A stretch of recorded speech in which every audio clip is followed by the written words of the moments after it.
When I was around 10 to 11 years old, I listened to this music called You Belong With Me.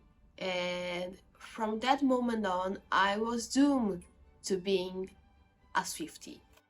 Fearless wasn't the first time I got to listen to a Taylor Swift song, or that I wasn't the album that got me acquainted to Taylor Swift.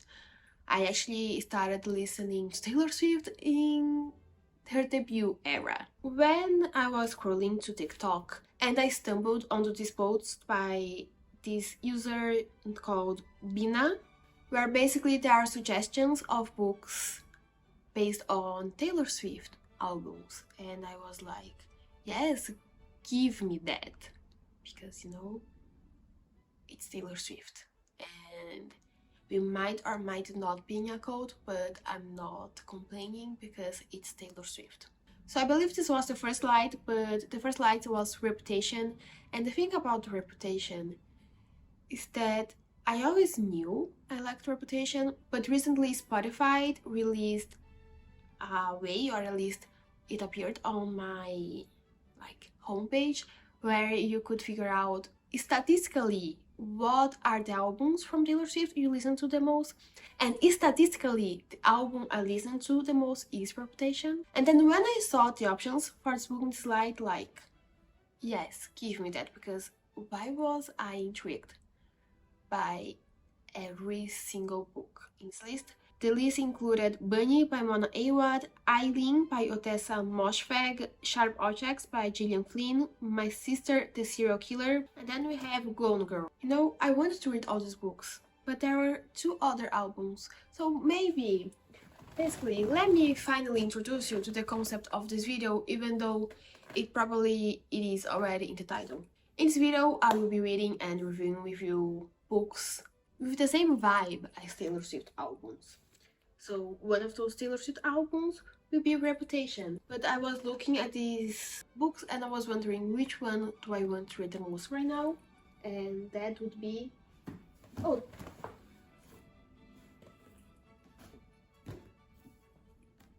No spoilers. That's Bunny by Mona Awad. Oh my god, what happened to my cover? It's looking a bit disgusted. But also, the one I own is like that matte cover that a lot of things attached to. Bunny, apparently it is a dark academia book that follows this girl. She goes to a very fancy university for her MFA program and she ends up in a not very nice friend group, and I always hear this book is very weird, and I personally like a weird story.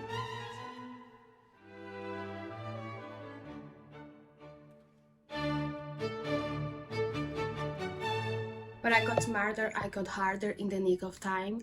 Honey, I rose up from the dead, I do it all the time. I got a list of names, and yours is in red underline. I check it once, then I check it twice. Oh! We finished Bunny by Mona Awad. Bunny follows Samantha. She's studying something along the lines of creative writing, this very prestigious New England school, and her main class, she shares it with this group of 4 rich white girls that they are really good friends, but there's something off about their personalities. And one day this group of girls invites Samantha to join their friend group, to join one of their parties, and basically this group of friends is a cult called Bunny, where they all call itself Bunny, and there are some weird things that they do with bunnies. So Bunny is basically a dark academia horror novel. And if you like Reputation, if you like weird, very weird stories, read this book, because it's so interesting. It took me a while to really get invested and into the book, mainly because I was a bit confused about what was going on. Because Samantha, sometimes she can come off as being bitter about life and bitter when it comes to her surroundings in part because of her backstory, but also the bunnies, they are just so weird, and Samantha's friends before she joins the bunnies, it's also they're kind of weird, and not just in they are creative people weird, they're just weird. So it took me a while to get into this book, but then after I understood what was going on, this book's just so weird. In terms of having the same vibes as Reputation, this book has it. It's giving I did something bad. It's giving look what you made me do. I think there's no other way to best describe this book as weird menace gold stuff, and it's fun. It's incredible. In the end, I gave this book 4 stars. It just wasn't a 5-star because it took me a little bit of time at the beginning to really get me hooked and sold on the story. And then going to the second book in that carousel of photos from Bina, we had Evermore, and Evermore, statistically it's not in my top 5 eras for Taylor Swift, but Evermore does have some of my favorite songs like Nobody No Crime, Ivy, Nobody No Crime, Cowboy Like Me, Champagne Problems. That song's just so good. Like, I like Evermore, even though it's not my most recent era. And in slide we also have 5 different options of book. We have Her Body and Other Parties by Carmen Maria Machado. Then we have The Bell Jar by Sylvia Plath. Eleanor Oliphant is Completely Fine by Gail Honeyman. Then we have Dentures of Smoking in Bed by Mariana Enriquez. And Someone Who Will Love You in All Your Damaged Glory by Raphael Bob Borsberg. I don't know, I can't really read that well with this start. And from all these 5 novels, the one I wanted to read more, or the one that actually has been on my to be read list for quite some time now, was The Bell Jar. I got The Bell Jar, and that's the second book we will be reading.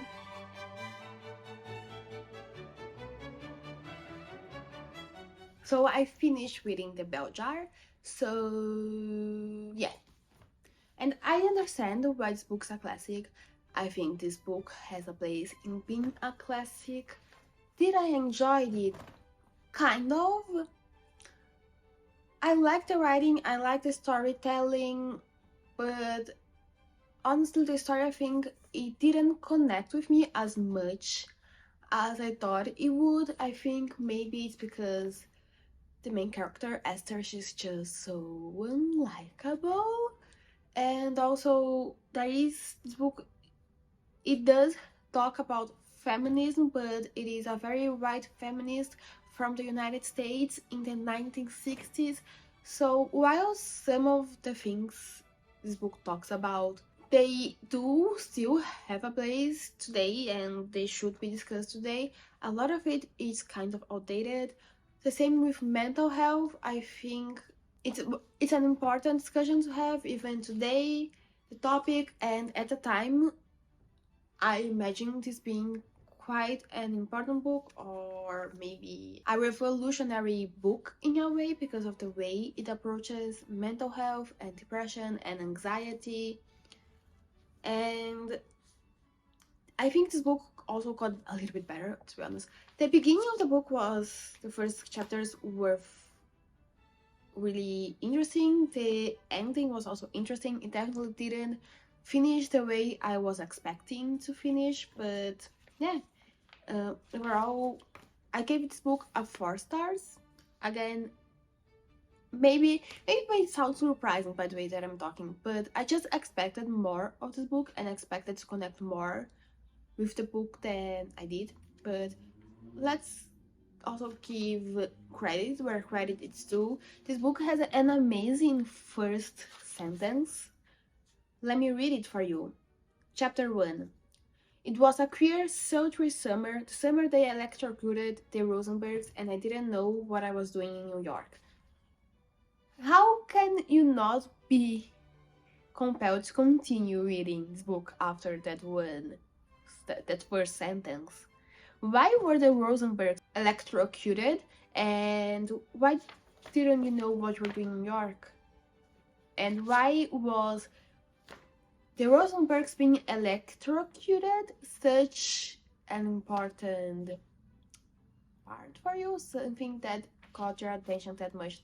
And overall, this is a good book. I just didn't connect as much as I expected, which, yeah, it happens. But it's a 4-star book nonetheless. In terms of this feeling the Evermore vibes, that's the part where I was kind of conflicted, because I think also partially it's my fault, because when I think Evermore, the first thing I think it's No Body, No Crime.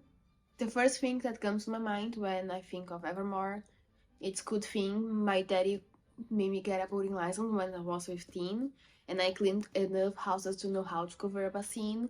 Good thing as the sister's gonna say which was with me. Good thing his mistress took out a bit life insurance policy, and they think she did it, but they just can't prove it. She thinks I did it, but she just can't prove it. No body, no crime. Like, Evermore for me, it's No Body, No Crime, automatically. And there are other incredible songs, and the whole album, it's incredible in itself. But overall, I'm not sure how the bell jar would fit in Evermore. Maybe in the sense that the main character in this book is called Esther, as well as one of the main characters in No Body, No Crime. Maybe because this character is unlikable, and sometimes the characters in Evermore, they can come off a little bit unlikable. I don't know, I think I need to think a little bit more about how the bell jar would fit Evermore. I think I have other books that in my mind would fit more the vibes of the album. It's many hours later and I just realized the bell jar, it's champagne problems. One for the money, two for the show. I never was ready till until I let you go. Sometimes you just don't know the answer till someone's on their knees and asks you if she would have made such a lovely bride. What a shame she's fucked in the head, they said. Yeah, it's now makes sense. The bell jar is not Evermore. The bell jar is champagne problems. So if you like champagne problems, you might like the bell jar. But in another slide we had Lover, which I was quite surprised by that when I got my statistics from Spotify. But Lover is actually my second most listened to Taylor Swift album.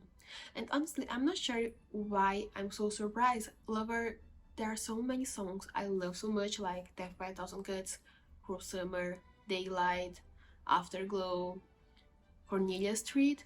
Like, the album is just so good in an underrated way. I think it's no surprise that in this slide, from the 5 books they suggest I read that has the same vibe of Lover, I read one of them, I really enjoyed it, and I own the other one. But let me present you the 5 options these slides suggest you read. The first one is A Long Way Down by Nid Hornby. Then we have Little Women by Louisa May Alcott. I already read that. It's one of my favorite classics ever. Then we have Anne of Green Gables by L.M. Montgomery. And then we have Silver Linings Playbook by Matthew Quick. And Pride and Prejudice by Jane Austen. The second book I already own from slide was Pride and Prejudice by Jane Austen. These have been in many TBRs. Many times I've been considering reading it, but I never got into it. So this time we will get to the iconic social media favorite classic Pride and Prejudice by Jane.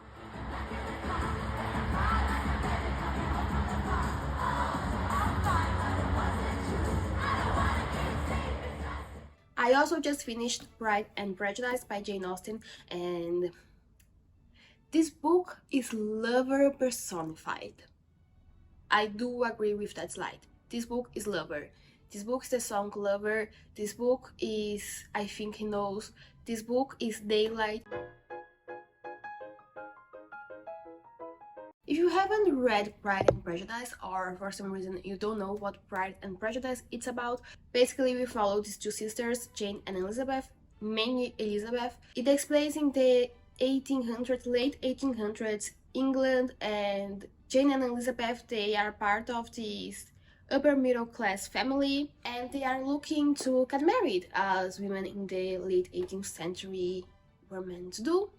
They have 3 younger sisters, but because they are the eldest, they are the ones that are suffering more of the pressures of I need to find a husband. And their mother is pretty much the only thing their mother have in her head is that her daughters need to marry a rich man and spending money and looking pretty, because their mother is pretty much, it's a very vain person and she doesn't have much in common with her daughters. Jane is a hopeless romantic, and Elizabeth, she's a proto-feminist. She's a woman that thinks ahead of her time, and maybe that's why this book is so popular. She is also very outspoken.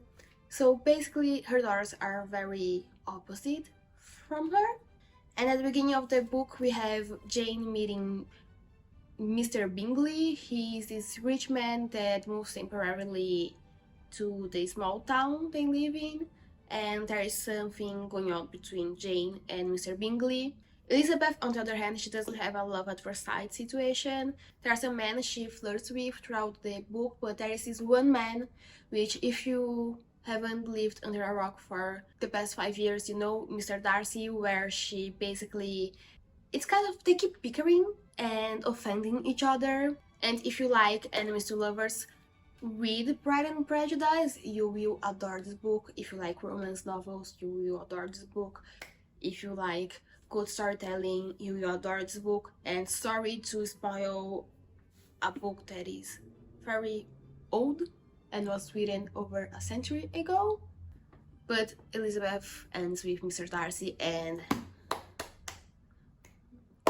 why did I wait so long to read this book? It's one of my new favorite books ever. I was happy all the way reading this book. It's just so good. It's so fun. I understand the hype. This book deserves all the hype it has. This book deserves more hype than it has, because guys, this is a classic. If you want to get into reading, or you want to make someone start liking to it, give them this book. It is long, yes. It is old, yes, but it is just so fun. I don't understand. I'm mad at myself for waiting this long for reading this book, because it's one of my new favorite books, and I'm contemplating creating a shrine to Pride and Prejudice, because this book is just that good.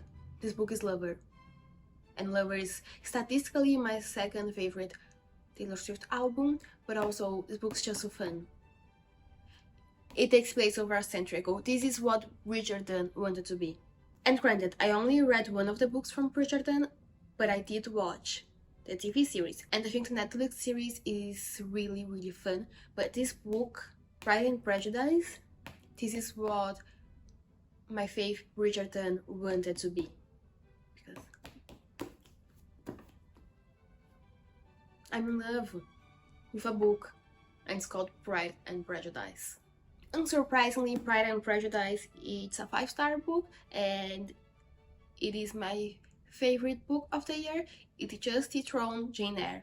And actually reading this book and reading Jane Eyre made me realize I like books or romance novels, where one, the main characters, they mutually agree they look hideous, and the main characters, their form of terms of endearment is offending each other all the time and mocking each other all the time. And then suddenly giving you that incredible monologue. The way I giggled when Mr. Darcy declared his love for Elizabeth the first time, and then all the other times, I just love this book so much. And if you haven't read Pride and Prejudice, read Pride and Prejudice. I might try to shove this book on someone's throats just to convince someone else to experience the magnificence of this book. And from now on, you can find me watching every single movie adaptation from this book. I'll start by the 2005 version, because apparently that is a very popular one.